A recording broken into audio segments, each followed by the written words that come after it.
ಎಲ್ಲ ನನ್ನ ಸಜ್ಜನ ಬಂಧುಗಳಿಗೆ ನಮಸ್ಕಾರ. ಎಲ್ಲ ಹೇಗಿದ್ದೀರಿ? ನೀವೆಲ್ಲರೂ ಕೂಡ ಚೆನ್ನಾಗಿರಬೇಕು ಅಂತ ಭಾವಿಸುವಂಥ ಹೃದಯ ಇದು. ನಿನ್ನೆ ಒಂದು ವಿಡಿಯೋ ಮಾಡಿದ್ದೆ.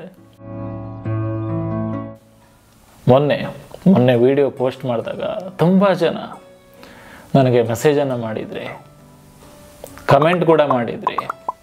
ಸರ್, ಯಾಕೆ ಸರ್ ನೀವು ವೀಡಿಯೋಸನ್ನು ನಿಲ್ಲಿಸ್ತಿದ್ದೀರಂತ. ನಾನು ಎಲ್ಲೂ ಕೂಡ ವಿಡಿಯೋ ನಿಲ್ಲಿಸ್ತೀನಿ ಅಂತ ಹೇಳಿಲ್ಲಲ್ಲ.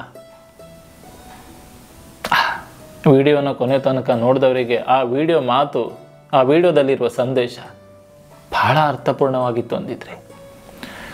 ಸರ್, ಜೀವನಕ್ಕೆ ಸ್ಫೂರ್ತಿ ಸರ್ ಅಂದರೆ ನನಗೆ ಆಶ್ಚರ್ಯವಾಗಿದ್ದು, ನಾನು ಎಷ್ಟು ಅದೃಷ್ಟವಂತ, ನಾನೆಷ್ಟು ಪುಣ್ಯವಂತ ಅಂತ. ಅದರಲ್ಲಿ ಒಬ್ಬರು ಕಮೆಂಟ್ ಮಾಡಿದರು, ಸರ್ ನಿಮ್ಮ ವೀಡಿಯೋಸನ್ನು ನಾವು ಕೇರಳದಿಂದ ನೋಡ್ತಿದ್ದೀವಿ, ಹೊರ ರಾಜ್ಯದಿಂದ ನೋಡ್ತಾ ಇದ್ದೀವಿ, ರಾಯಚೂರು, ಗುಲ್ಬರ್ಗ,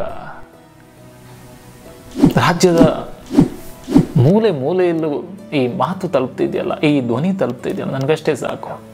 ನಾನು ಎಲ್ಲೂ ಕೂಡ ವಿಡಿಯೋ ನಿಲ್ಲಿಸ್ತೀನಿ ಅಂತ ಹೇಳಿಲ್ಲ. ನಾನು ಹೇಳಿರೋ ಮಾತು 2020-22 ಅನಿಸುತ್ತೆ.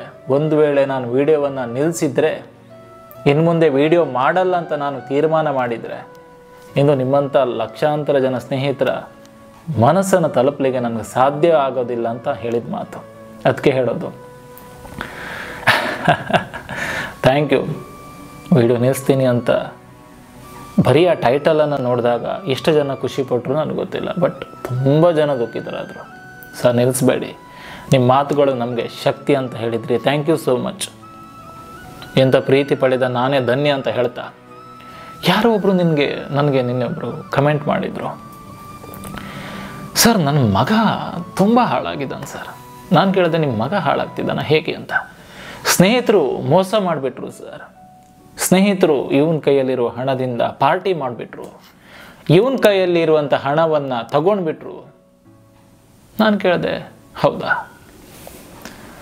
ಒಂದು ಮಾತು ಕೇಳ್ತೀನಿ ತಾಯಿ ನಿಮಗೆ, ಅದೇ ನಿಮ್ಮ ಮಗ ನಿಮ್ಮ ಮಗನ ಸ್ನೇಹಿತನ ಜೊತೆ ಹಣ ಇದ್ದಾಗ ಪಾರ್ಟಿಗೆ ಹೋಗಿಲ್ವ ತಾಯಿ? ಕೇಳಿದೆ, ಹೋಗಿದ್ದ.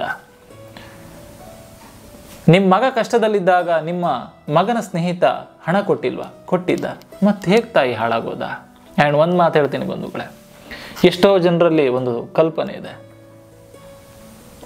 ತಮ್ಮ ಮಕ್ಕಳು ಬೇರೆಯವರ ಮನೆಯ ಹಣದಿಂದ ಎಂಜಾಯ್ ಮಾಡಿದರೆ ಸರಿ, ತಪ್ಪಲ್ಲ.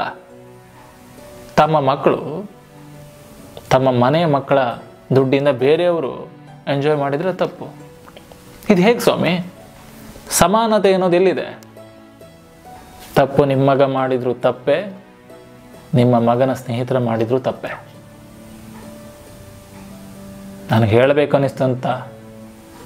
ಅನಿಸ್ತು ಹೇಳಿದೆ ಅಂತ ಹೇಳ್ತಾ, ತಪ್ಪು ಯಾರೇ ಮಾಡಿದ್ರು ತಪ್ಪು. ಮಾತೃ ಹೃದಯ ಅಂತಾರೆ. ತಾಯಿ ಆಗಬೇಕಾಗಿರೋದು, ಒಂದು ತಾಯಿ ಎಲ್ಲರನ್ನು ಕೂಡ ಪ್ರೀತಿಸಬೇಕು. ತನ್ನ ಮಗ ತಪ್ಪು ಮಾಡಿದ್ರು ತಪ್ಪೆ, ಮಗನ ಸ್ನೇಹಿತ ಮಾಡಿದ್ರು ಕೂಡ ತಪ್ಪೆ. ಆ್ಯಂಡ್ ಒಂದು ಮಾತಿದೆ, ಸರ್ಪ ಎಷ್ಟು ಗಾತ್ರವಾಗಿದ್ರೇನು ಅದಕ್ಕೆ ತಂಗಲು ಗೆದ್ದಲು ಕಟ್ಟಿದ ಹುತ್ತನೆ ಬೇಕು. ಕೋಗಿಲೆ ಎಷ್ಟು ಸುಮಧುರವಾದ ಗೀತೆಯನ್ನು ಹಾಡಿದರೂ ಕೂಡ ಮರಿ ಇಡಲು ಕಾಗೆಯ ಗೋಡೆ ಬೇಕು. ಜೇನು ಎಷ್ಟು ಸಿಹಿಯಾಗಿದ್ರೂ ಕೂಡ ಜೇನು ಸಂಗ್ರಹಿಸಲು ಹೂವಿನ ಎದೆಯ ಮಕರಂದವೇ ಆಗಿರಬೇಕು. ಹಾಗೆ ನಮ್ಮ ಸುತ್ತಮುತ್ತ ಸಾವಿರಾರು ಜನ ಸ್ನೇಹಿತರಿದ್ರೇನು, ನಮಗೆ ಹೆಗಲು ಕೊಡಲು ಒಂದು ಒಳ್ಳೆಯ ಸ್ನೇಹಿತರು ಬೇಕು, ಒಂದು ಒಳ್ಳೆಯ ಸ್ನೇಹಿತ ಬೇಕು. ಎಲ್ಲರ ಜೊತೆ ನಮ್ಮ ಕಷ್ಟಗಳನ್ನು ಹೇಳ್ಕೊಳ್ಳೋಕ್ಕಾಗುತ್ತಾ? ಇಲ್ಲ ತಾನೆ. ಹೇಳಬೇಕು ಅನಿಸ್ತು ಹೇಳಿದೆ ಅಂತ ಹೇಳ್ತಾ ಇಷ್ಟೇ. ಇಲ್ಲಿ ಯಾರು ಕೆಟ್ಟವರಲ್ಲ ಬಂಧುಗಳೇ. ಫಸ್ಟು ನಮ್ಮ ಯೋಚನೆ, ನಾವು ಯೋಚಿಸುವಂಥ ರೀತಿಯನ್ನು ಬದಲಾಯಿಸಬೇಕು. ಕೆಟ್ಟವರು ಯಾರು? ನಾವುಗಳು. ಯಾಕೆ ಹೇಳಿ? ಇನ್ನೊಬ್ಬರ ತಪ್ಪುಗಳನ್ನು ಎತ್ತಿ ತೋರಿಸ್ತಿದ್ದೀವಿ ನೋಡಿ, ನಾವು ಕೆಟ್ಟವರು. ಎಲ್ರಿಗೂ ಕೂಡ ಒಳ್ಳೆಯದನ್ನು ಬಯಸೋಣ.